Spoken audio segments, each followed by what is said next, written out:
Hey guys, welcome to my YouTube channel. I never thought about filming out here, but it's perfect. Like filming out here on the patio, it works great. But today's video is just gonna be about some TikTok Q&A. Like a lot of y'all on my TikTok are always asking me questions about things, and y'all just have so many questions. So I was like, you know what? I'm gonna dedicate a whole YouTube video to all these questions so I can have time to answer them and not just sit here and keep making videos or ignoring you guys, stuff like that. So let's get to it. One of the things that I get frequently asked is how I started my locks. So it was June 26th of 2020, and I was just like, you know what? I'm tired of my hair. I've chopped it off a few times, and it's time for me to just lock up.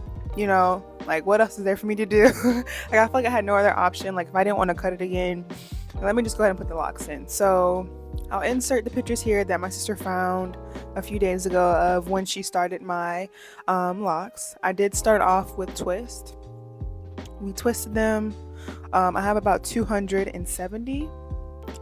So that is my lock count. I want to say 280, 270. I'm not sure. One of the two.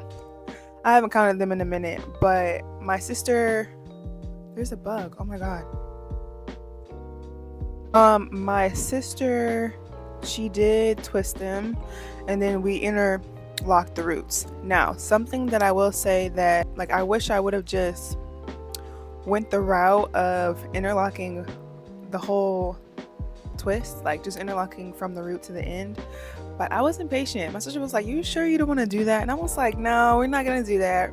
We're just gonna call them Microlocs because and I don't feel like sitting here." Like my sister didn't care. She's like, "Yeah, like let's do it." Like like I don't I guess it'll take too much time.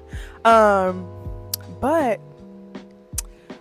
we didn't do it, and I wish I would have, honestly.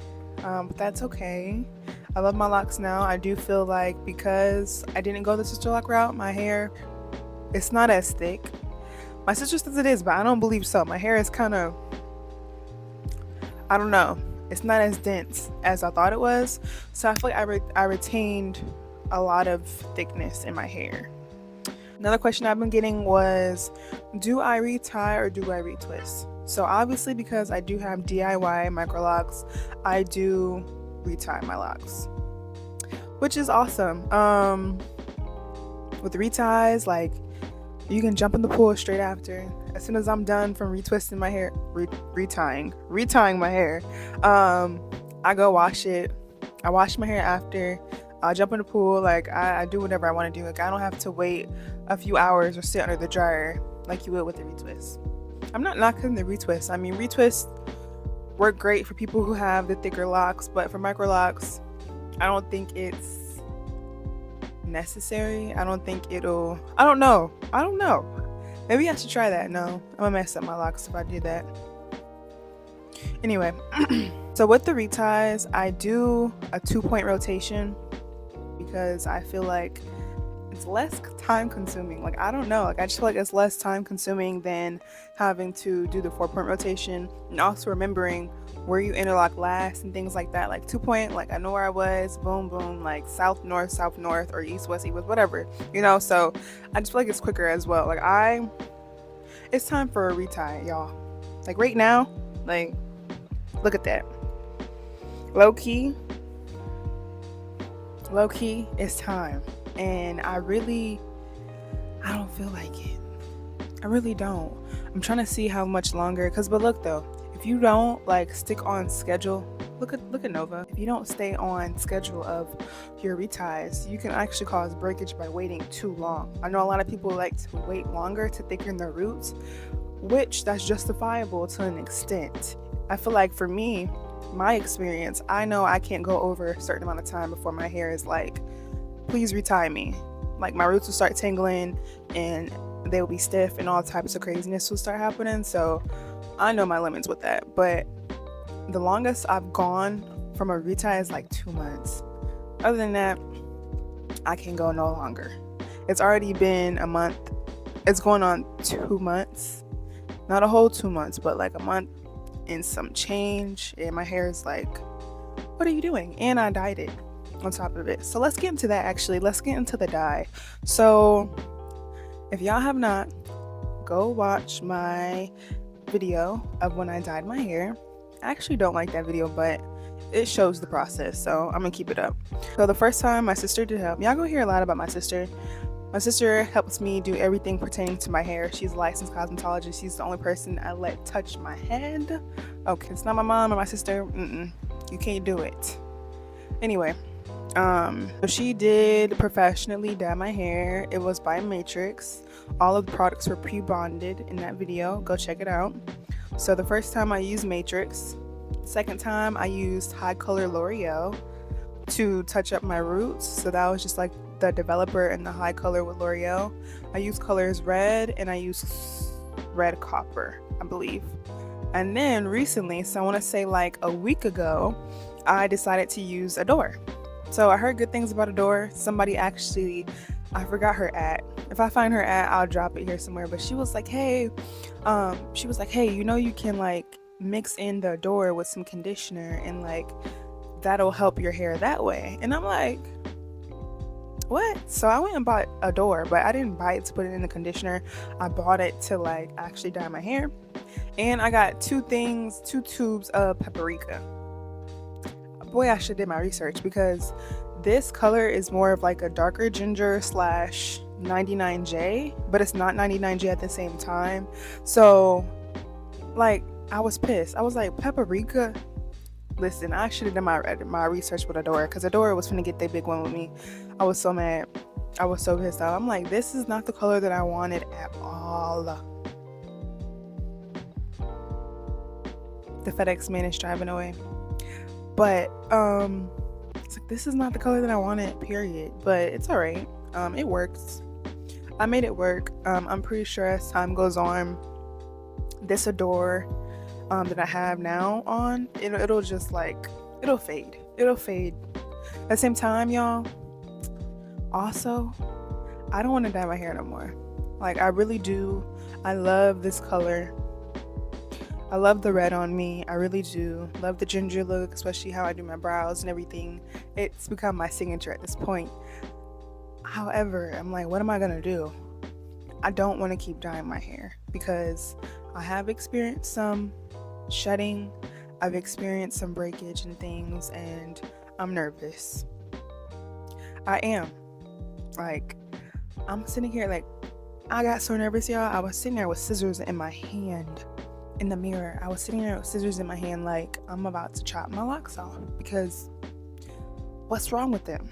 And don't get me wrong, everybody's probably like, you know, what's your routine? I'm gonna be posting that soon, but my routine is very extensive. Like, I take time with my routine. I really do, on all fronts. So I'm like, why is my hair acting like this? Which I need to start doing deep conditioners often. Doing honey treatments and things like that to my locks, because my regular routine is not working. So make sure y'all find a routine that works for your locks, to keep them moisturized, to keep the shedding from stopping and things like that, which I'm going to be doing some product testers as well. But yeah, so that's the story with the coloring and the dyeing and what I'm going through at the moment. The next time, I mean, my roots are pretty grown out now. My roots are pretty grown out at the moment, and I'm not gonna dye them. I'm just gonna like let it be. Now, some lady, she did tell me about henna. I don't know, I have to look into that too, like dyeing your hair with henna. Has anybody heard of that? I don't know. So I did make a video recently about budding. So something that I did when I was budding, I was constantly trying to stretch my hair out. Like, I was trying to stretch the budding out. I was like, you know what, I don't like the way it looks, it's frizzy, and I was always trying to somewhat maintenance it. And that's what I meant in my last video when I was saying, like, don't do what I did.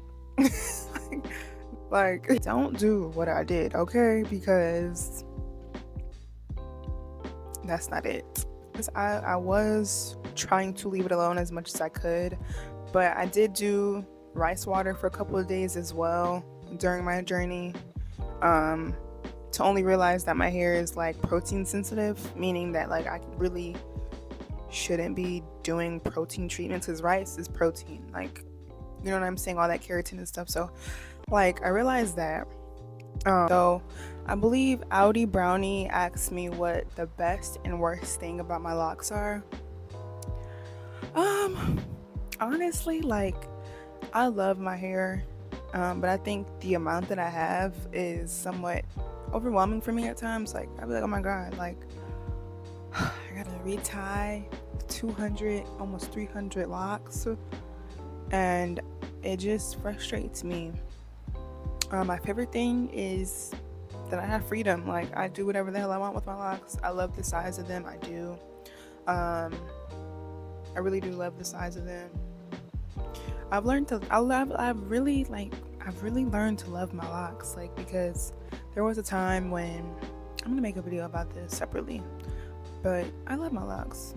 I want to talk about like how everybody's just comparing each other's hair to somebody who's their inspo. I know I'm a lot of people's inspos, but I want to make a message about that. I got a message about that topic, but I don't have many cons about my locks.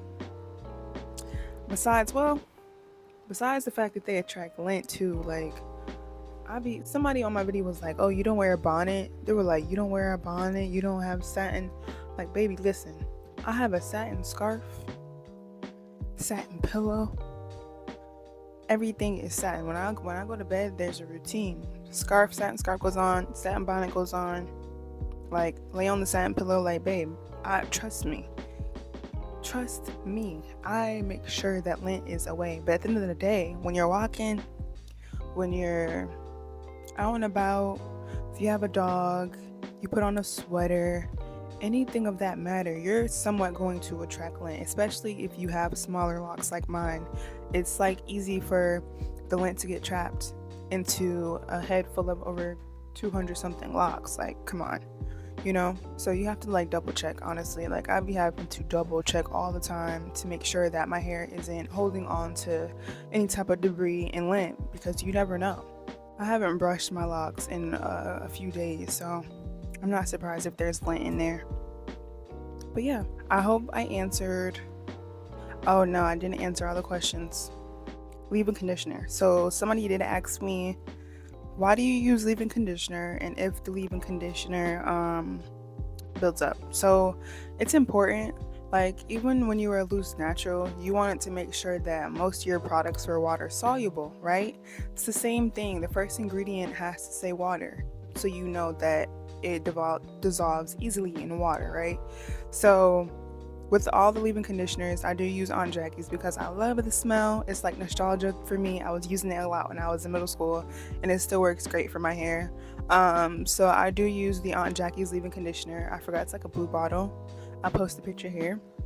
But I do use leave-in conditioner. You can also put the leave-in conditioner in a spray bottle and just spray it on your locks. That could be easier, but I like to put it directly in my locks and like squeeze it, because I feel like my locks are able to get the proper amount of nutrients that it's looking for. I also do the LOC method. So I do spring water. Sometimes I do tap, but I've been trying to use spring water. So spring water, oil, and a leave-in conditioner to like seal it. That's what works for my hair. I do have 4A to 4C type hair. My textures are mixed, kind of like a mixed texture in my hair. I have mixed textures, but yeah, that's what I do to keep my hair moisturized, and that's mainly why I use a leave-in conditioner, is to like seal the moisture of the oil in. And I do that about 2 to 3 times throughout the week. Yeah, because honestly, you don't 2 times max, really, depending on. But for me, because my hair is dyed and I bleached my hair one time, I do it about 3 times. But when you are spraying your hair, it'll kind of reactivate the leave-in conditioner, and you won't have to do it as often. You know what I mean? So it works pretty well for me. I do switch between like jojoba oil, tea tree oil, and I do use an old bottle. My sister found a really old bottle of the Miel rosemary oil, so I do use that. I just started last week, And yeah, sometimes I use tea tree oil mixed in with the jojoba. It really depends. I can do a whole video on my routine if you guys would like. But yeah, thank you guys so much for watching this YouTube video. I hope this video answered all y'all questions. I do have more questions to answer in regards to my braid outs. I know I'm moving slow, y'all. I'm uploading slow, but bear with me. Stay here. It's all coming, I promise. But I do have videos coming up. So Thursday, Friday, Saturday, Sunday. I gotta have 4 videos up and ready to be loaded. So thank you guys for watching. Definitely like, comment, and subscribe. And I'll see you guys later.